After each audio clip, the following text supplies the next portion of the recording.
osiągnąłem sukces? No właśnie, dla mnie to jest droga. Potrafię i mogę powiedzieć, że nie wiem, jaka jest odpowiedź na dane pytanie, bo nie mogę być specjalistą od wszystkiego. Pamiętam, gdzie byłem, więc mam szacunek do ludzi, którzy nie mają. Czyli nieważne skąd pochodzisz, ważne dokąd zmierzasz. Wiedza finansowa ludzi jest naprawdę przerażająco mała. Że żyjemy w najlepszych i w najgorszych czasach, jeśli chodzi o edukację taką internetową i nie tylko. Często mówię, że wszystko, co nas spotyka, jest dobre. Wszystko, co nas spotyka, jest dobre. Dobrze słyszałeś? Cześć, Grzegorz Krusz z tej strony, witaj na kanale. Dziś odpowiem trochę na kilka waszych pytań, bo jest ich sporo, także zaczynamy. Co robić w obecnych czasach, w wieku 20-25 lat, jeśli chcesz prowadzić normalne życie w przyszłości i myśleć o założeniu zdrowej rodziny, a nie zasuwaniu na 2 etaty? Dobre pytanie, takie odpowiedzialne bym powiedział. 20-25 lat, no to są osoby często, które idą na studia.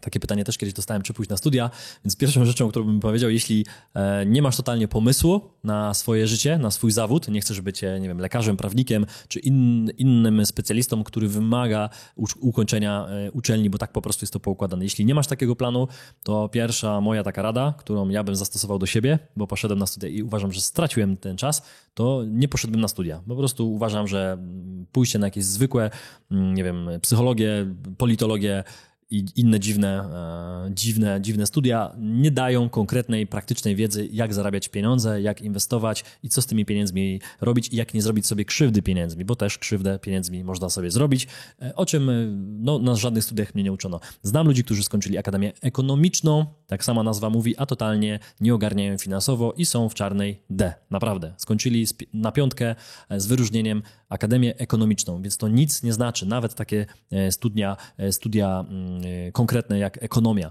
Tam się nie uczy zarabiania pieniędzy. Większość wykładowców nie jest przedsiębiorcami. Ja to widziałem u siebie. Także to jest pierwsza rada. Druga rada, przeanalizowanie rynku. Które rynki rosną, co się będzie działo za 5 lat, bo jeśli mówisz 20-25, to jesteś na samym początku drogi, więc zastanów się, które rynki będą rosły. Nie idź w branżę, która się wyczerpuje, nie idź do firmy, które się zamykają. Zobacz, kto jest w Forbesie, jakie firmy innowacyjne są w Polsce. Zobacz, co się dzieje już w różnych firmach technologicznych, gdzie testowane są drony, które dostarczają paczki, jak sztuczna inteligencja się rozwija. Zobacz, paczkomaty, które znamy, już stawiają markety budowlane, żeby tam były te wszystkie odbierane produkty, które kupujesz, więc kupisz za niedługo paletę cegieł, to ona będzie w wielkim paczkomacie i myślę, że to już jest możliwe do zrobienia, bo firma Selfmaker, którą właściciela pozdrawiam, który był na kanale, takie rzeczy tworzą, więc zobacz, co się tworzy, jaki tworzy się trend, blockchain, cały program związany cała wiedza blockchain, cała wiedza oparta na kryptowalutach, to jest tak potężny biznes i tak potężna wiedza, że całego życia by nam brakło, żeby się tego nauczyć. Więc tu bym ci radził, żebyś patrzał do przodu, co się dzieje, jakie trendy się otwierają, czego ludzie będą potrzebować. Tak bardziej przyziemnie, na pewno będą potrzebować psychologów, psychiatrów, doradztwa takiego, rozmowy. Tego nie ma. Dzisiaj nikt się tym nie zajmuje. Nikt nie jeździ po blokach, po wieżowcach, nie puka dosłownie do drzwi, nie rozdaje ulotek, nie robi dobrej pracy i taką pracą od sąsiada do sąsiada, myślę, że dobry taki, bym powiedział, doradca od nastroju, nie wiem jak się to nazywa, ale zwróć uwagę, ile dzisiaj osób jest właśnie bombardowanych złymi informacjami, bo mają telewizję włączoną non-stop, a tam jest non-stop coś. 2 lata pandemia, teraz jest wojna, która się najprawdopodobniej kończyć nie będzie, no bo biznes militarny i biznes medyczny to są 2 największe biznesy świata, farmaceutyka i zbrojenia, więc to będzie trwało, no i ludzie się tym nakręcają, więc to jest kolejny biznes, który będzie, uważam, że pomaganie wychodzenia ludziom właśnie z tych negatywnych myśli, czyli pomoc taka z pracy z głową, na pewno dla ludzi, którzy nie wychodzą totalnie z domu, czyli też fizjoterapia, czyli jakiś trener na pewno personalny, być może nawet domowy. Tu bym radził rozglądać się za tym, co będzie, jak się zmienia świat i tam się edukować. Myślę, że to jest to. Ile pieniędzy będziesz zarabiał, to totalnie nie ma znaczenia, bo to jest jakby twój budżet, ty musisz sobie policzyć, ile tobie jest potrzebne i później dać światu dobre usługi, za które ci świat zapłaci. Jak będziesz dobrym specjalistą i będziesz pomagał w problemach, które się dzisiaj widzimy i które będą za chwilę, no to świat ci za to zapłaci naprawdę dobrze. Czy osiągnąłeś sukces w życiu? Jak to zrobiłeś i ile ci to zajęło? Czy chwalisz się tym, co masz i jak traktujesz osoby, które nie osiągnęły wiele? Czy osiągnąłem sukces? No właśnie, dla mnie to jest droga. Dla mnie to jest droga. Mam oczywiście mam cele wypisane, na koniec roku siadam z kartką i analizuję sobie, jakie miałem sukcesy. Nie mam zeszytu wdzięczności, ale jestem bardzo wdzięczny za wiele rzeczy, nawet takich podstawowych, jak jedzenie, jak ciepły dom, jak możliwość przemieszczania się, że mam środki, które wypracowuję działaniem w firmie, bo YouTube jest dla mnie, jak wiesz, dodatkiem, mam swoją firmę, YouTube'a również i cieszę się, że mam możliwość podjechania na stację, zatankowania samochodu, że mam samochód, że mamy drogi, że mamy możliwość przemieszczania się, że możemy nagrywać, że mamy internet wszędzie, że no właśnie, że mamy jedzenie, że mam mnóstwo ludzi, specjalistów, których mogę się zapytać. Nie muszę wszystkiego wiedzieć, pamiętaj, nie muszę wszystkiego wiedzieć, nie muszę być specjalistą od wszystkiego. Potrafię i mogę powiedzieć, że nie wiem, jaka jest odpowiedź na dane pytanie, bo nie mogę być specjalistą od wszystkiego, bo to jest złe. Jak ktoś mówi, że wszystko wie i na każdy temat się wypowie, to nie świadczy wcale o jego wielkości. Więc tak bym powiedział, no czy osiągnąłem sukces? Dla mnie tak. Dla mnie tak. Co to znaczy sukces? To, co powiedziałem, czyli mam gdzie mieszkać, mam czym jeździć. Jak podjeżdżam na stację, to mimo tych cen, no na pewno się skrzywiam, ale wiem, że bez problemu mogę zatankować. Kiedyś tak nie było i pamiętam, gdzie byłem. Pamiętam, skąd wychodziłem i jakby szanuję to, co mam. Czyli nie wydaję zbędnie, nie wydaję na ciuchy, na iPhony nowe, na auta nowe. Mam prawie 4-letni samochód, którym jeżdżę i jest okej i wszystko jest z nim dobrze, więc nie potrzebuję zmieniać. Kupiłem używany komputer ostatnio, bo potrzebowałem, ale nie kupiłem nowego za miliony monet. No nie potrzebuję takich rzeczy, więc jakby tutaj chciałbym, żebyś, nie wiem, czy to jest ta odpowiedź, którą chciałbyś. Pamiętam, gdzie byłem, więc mam szacunek do ludzi, którzy nie mają. Mam szacunek do ludzi, którzy nie mają. Nawet rozmawialiśmy o tym właśnie kilka dni temu, że mamy tam szacunek do starszej takiej osoby z naszego otoczenia i mimo, że ta osoba nie jest wykształcona i nie jest majętna, to dla mnie to nie ma totalnie znaczenia. Jest super osobą i mamy świetny kontakt.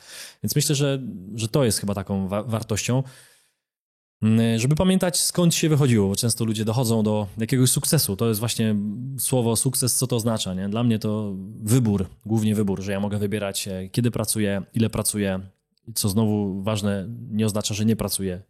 Często pracuję dużo, jak trzeba, więc żebyś tego nie mylił, bo dochodzenie do takiej wolności i do takiej momentu, kiedy ty możesz decydować o tym, gdzie jedziesz, z kim pracujesz, jak pracujesz, no to właśnie pomagają w tym pieniądze, pomagają w tym większe pieniądze. To wcale one nie są po to, żeby je wydawać w marketach czy w galeriach, czego nie robię, bo nie potrzebuję, tylko mam możliwość właśnie czasami niepopracowania, czyli mogę zrobić sobie urlop i powiem, przez te kilkanaście lat na to pracowałem, bo to chyba było pytanie, ile mi to zajęło. 2009 rok to była moja pierwsza firma, gdzie założyłem. Totalnie nie wiedziałem, co będę robił, ale chciałem być przedsiębiorcą, chciałem mieć pieczątkę i mieć firmę.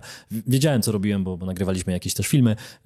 Nie zarobiliśmy na tym nic, ale chciałem się czuć, że jestem przedsiębiorcą i nie muszę iść na fabrykę i o 5 rano stać na przystanku, co niestety przeżyłem w zimie i dla mnie to było pracowanie w nocy, na nocki straszne. Jakby dla mnie to nie jest mój świat. Ja nie chciałem tego robić i nigdy nie oceniam ludzi, którzy pracują w ten sposób. Dla niektórych to jest spoko, niektórzy śpią długo i w nocy nie umieją spać, więc może wtedy lepiej jakby pracowali. Także zawsze decyzja należy do ciebie. U mnie to mniej więcej w skrócie wyglądało właśnie tak. Wspominasz o swoim dzieciństwie, to, że pracowałeś mając 14 lat. Co dawało ci siłę i motywację do zmian i działania? Czy inne osoby, które są w takiej sytuacji, teraz mogą coś z tym zrobić?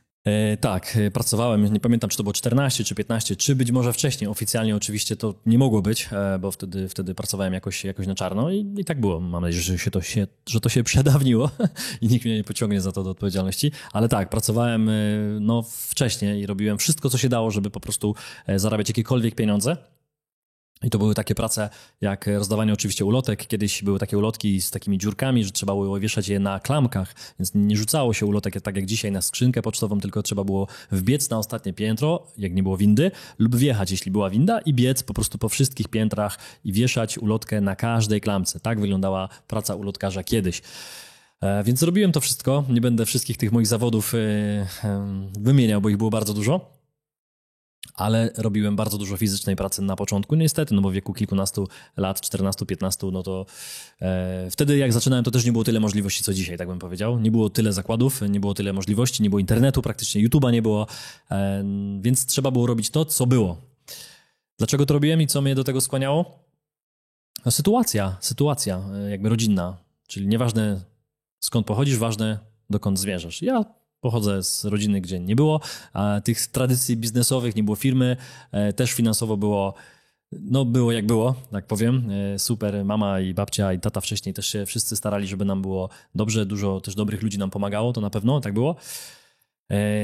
Ale powiem szczerze, że nie chciałem tego, że trochę mi było wstyd właśnie, że ktoś nam pomagał, że nie chciałem być taki, że ludzie wytykali, że to im trzeba pomóc, że to jest biedna rodzina i mi to po prostu ciążyło jako facetowi i chciałem móc zarabiać i móc też pomagać innym, bo kiedyś sobie odpowiedziałem na pytanie, że mam zdrowe ręce, mam zdrowe nogi, mam głowę, jestem w stanie coś wymyślić, pracować, to powinienem zasuwać jak najszybciej, bo takim biadoleniem i takim socjalizmem w głowie, tak to trzeba powiedzieć, że ktoś nam da, no to nic się nie osiągnie, więc tak to było, że widziałem też samochody od ludzi, którzy robili inne rzeczy i się zastanawiałem, dlaczego oni mają takie auta, a ci mają takie. To nie chodziło o to, że oni są lepsi, tylko widziałem, że oni mają i ci mają i była różnica znaczna, a każdy chodził do pracy, więc się pytałem, do jakiej chodzisz pracy, czym się tym zajmujesz i ten mi mówił i słyszałem po prostu od tych osób z innymi samochodami, że nie mają działalność, mają firmę. Ja wtedy zakodowałem sobie, że tak to wygląda. Miałem bardzo dużą determinację, żeby do tego dążyć i powiedziałem, że nawet życie, tak kiedyś powiedziałem, że nawet życie poświęcę, żeby moja rodzina miała spokój, żeby moja rodzina miała spokój finansowy, spokój w głowie i miała wybór, ile może pracować, jak może pracować, że nie musi pójść do pierwszej, lepszej pracy. I tego też ci życzę, bo tego kiedyś nie miałem, o to walczyłem. Dzisiaj to mam i jakby dobrze mi jest. I to nie chodzi jakby o wynik finansowy, tylko chodzi, tak jak cały czas mówię, o wynik wyboru, że mogę wybierać, z kim pracuję, jak pracuję, że w jednym tygodniu 2 dni pracuję, a w innym 7, nawet w niedzielę, jeśli chcę. I to jest chyba najlepsze. Często ludzie mówią o pieniądzach, że trzeba mieć dużo. Co to znaczy dużo? Dużo dla jednego to jest 10 tysięcy miesięcznie, dla innego to jest 10 milionów i niektórzy bogaci, których znam, wcale nie są szczęśliwi. Mieszkają sami w 500-metrowych domach, znam takich i nie są szczęśliwi.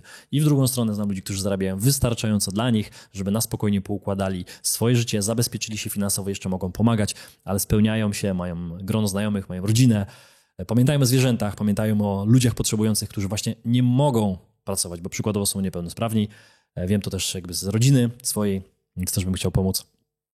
Także myślę, że tyle.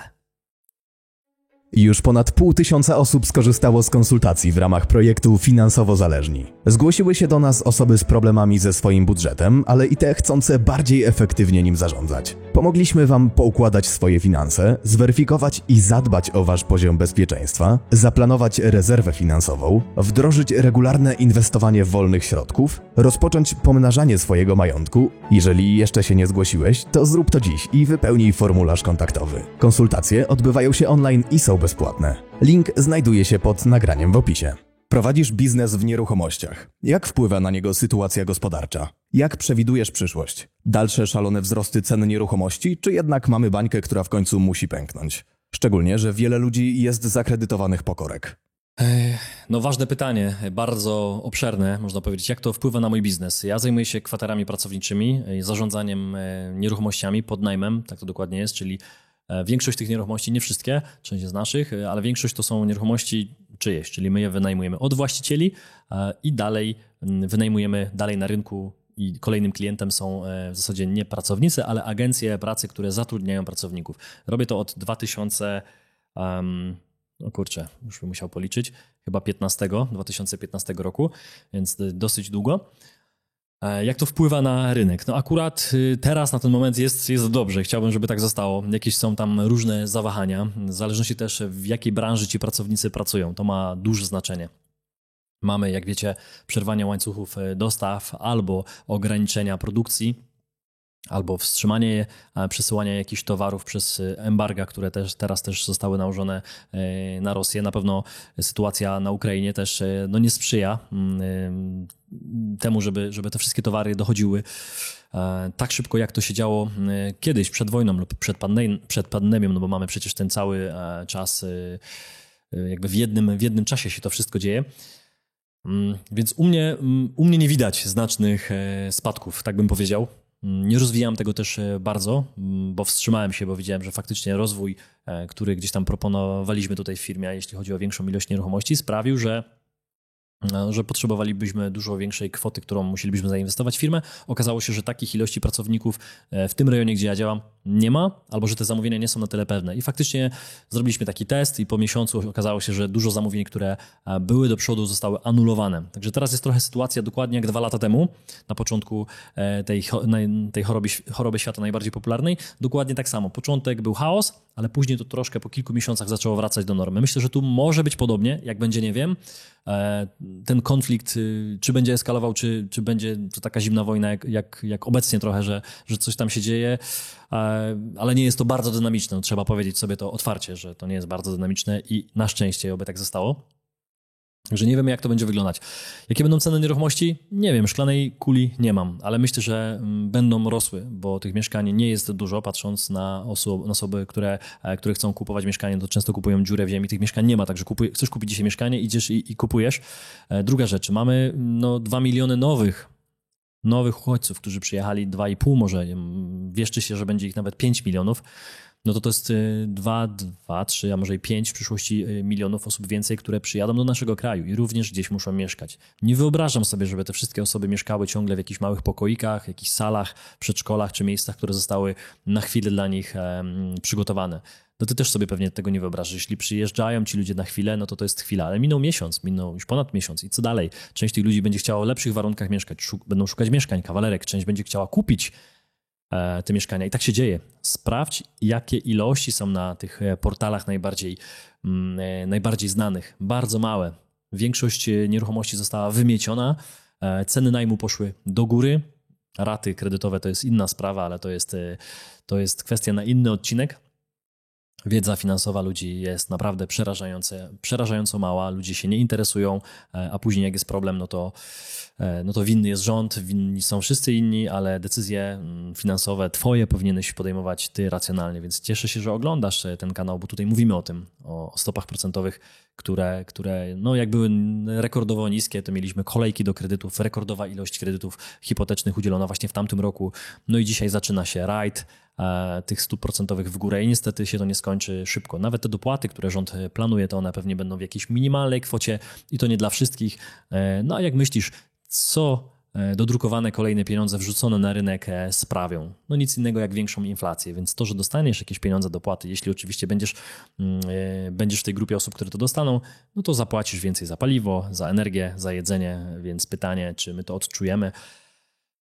No odczujemy to wszyscy wyższą inflacją, więc to nie są dobre rozwiązania. Jak ten rynek będzie wyglądał? Uważam, że jest ciekawy czas. Myślę, że wielu ekspertów, wielu analityków nie wie tego, bo nie wiadomo, co się będzie dziać dalej z pieniędzmi, czy jakiś bank nie zbankrutuje, bo widzisz, że jesteśmy tak zakredytowani, cały świat na długu, na drukowanych pieniądzach. Na wschodzie również sytuacja jest niepewna. Jak to będzie wyglądać dalej? Nie wiemy.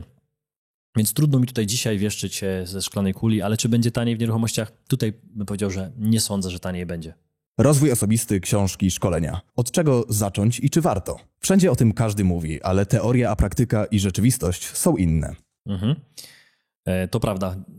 Trochę paradoksalnie bym powiedział, że żyjemy w najlepszych i w najgorszych czasach, jeśli chodzi o edukację taką internetową i nie tylko, szkoleniową, bo wiedzy w książkach, na YouTubie, na szkoleniach stacjonarnych, czy online, czy różnego rodzaju innych jest bardzo dużo. Jak ja zaczynałem podnajem, czyli mój rodzaj nieruchomości, którym się zajmuję, czyli podnajem nieruchomości w celu wynajmowania tego pod kwatery pracownicze. Nie było żadnej wiedzy, jak ja zaczynałem. Żadnej. Nie było książki, nie było szkoleń, filmików, nie było nic. I mimo to ja zrobiłem ten biznes. Mimo to.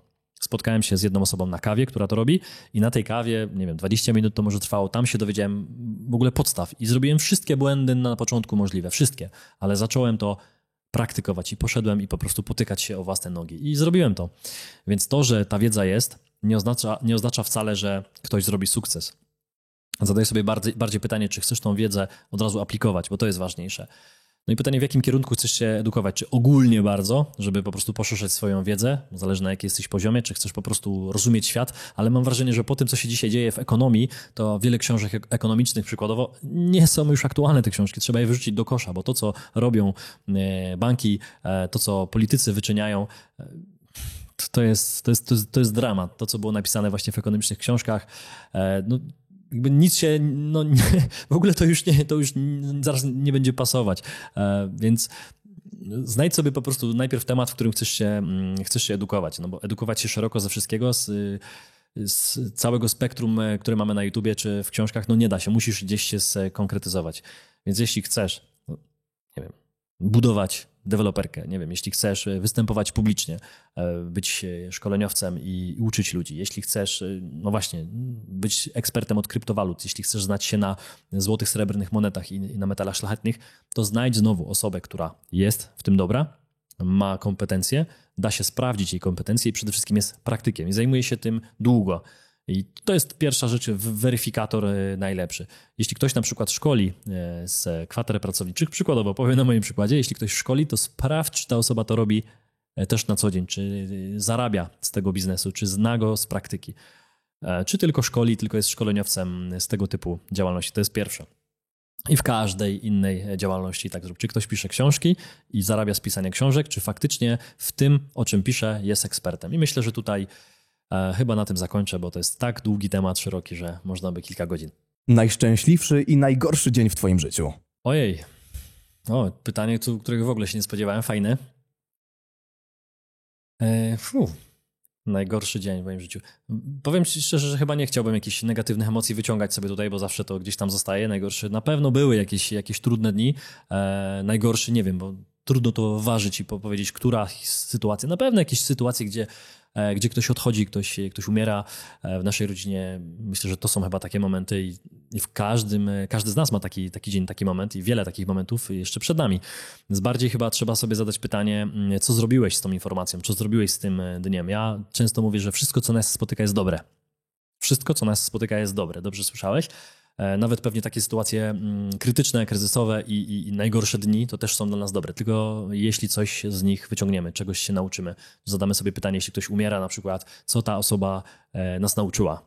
Dlaczego ta osoba była dobra? Dlaczego lubiłem tą prababcię czy tego pradziadka, którego już nie ma? Bo na przykład najgorszy dzień jest dzisiaj i ta prababcia zmarła i dlaczego ten dzień jest najlepszy? Co ja dzisiaj mogę wyciągnąć? Co ja mogę przekazać dalej? Czego mogę się nauczyć, żeby to nie było zapomniane? Być może ta prababcia czy pradziadek mieli coś super, albo pisali jakąś książkę, albo jest jakiś obraz, który może być przekazany. Nie wiem, wymyślam totalnie teraz, ale myślę, że w tym kierunku bym szedł. I ja też po śmierci taty też się zastanowiłem właśnie, co to jakby ten dzień.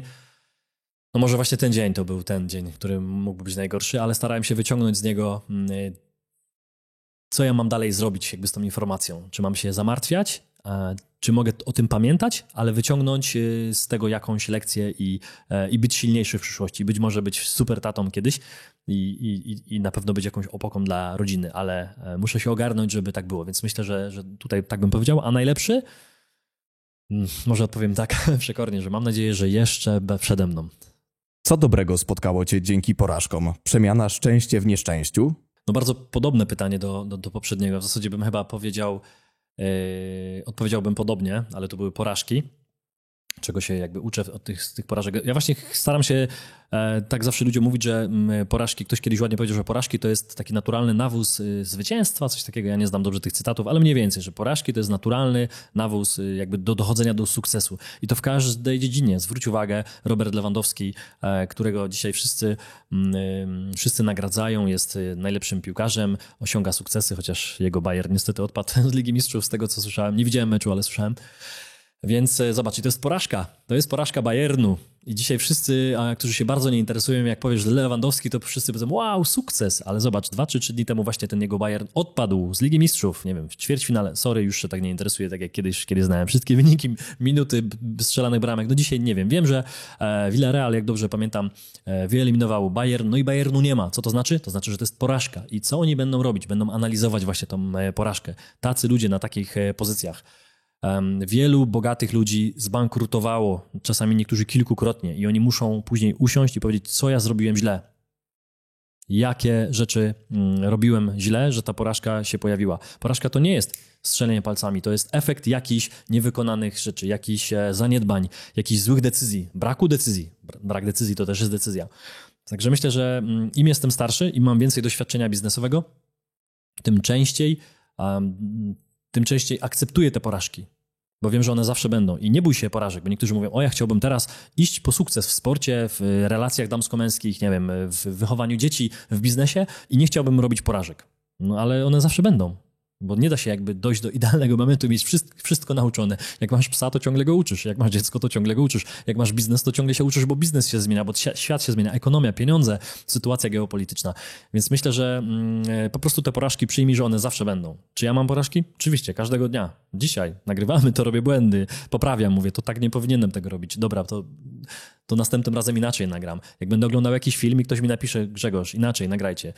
Tutaj zły mikrofon, taki mikrofon, złe ujęcie, więcej światła, więcej tego mów. Tutaj się nie znasz na tym, to nie mów. To są jakieś porażki, to są jakieś informacje zwrotne, które ja biorę do siebie i mówię, dobra, co ja z tymi informacjami mam zrobić? Jak moja firma działa, no to muszę usiąść na naradzie, zastanowić się, dlaczego tyle zarobiłem, dlaczego nie zarobiłem więcej, czy dowieźliśmy te wszystkie produkty. Jak możemy zrobić lepiej dla klienta, dla nas wszystkich, żebyśmy po prostu szli do przodu. Także kończąc, porażki są, były i będą. Kwestia tylko jak na nie reagujesz. Okej, super. Kilka pytań i odpowiedzi znowu za nami. Mam nadzieję, że są to rzeczy dla ciebie przydatne. Mam wrażenie, powiem szczerze, że nic tutaj odkrywczego nie powiedziałem. Podobno to jest taka nieświadoma kompetencja, że tak jest, ale no, wydaje mi się, że to są po prostu zwykłe rzeczy z mojej głowy i nikomu one nie pomogą. Jeśli pomogą chociaż jednej osobie, no to się bardzo cieszę. Do zobaczenia.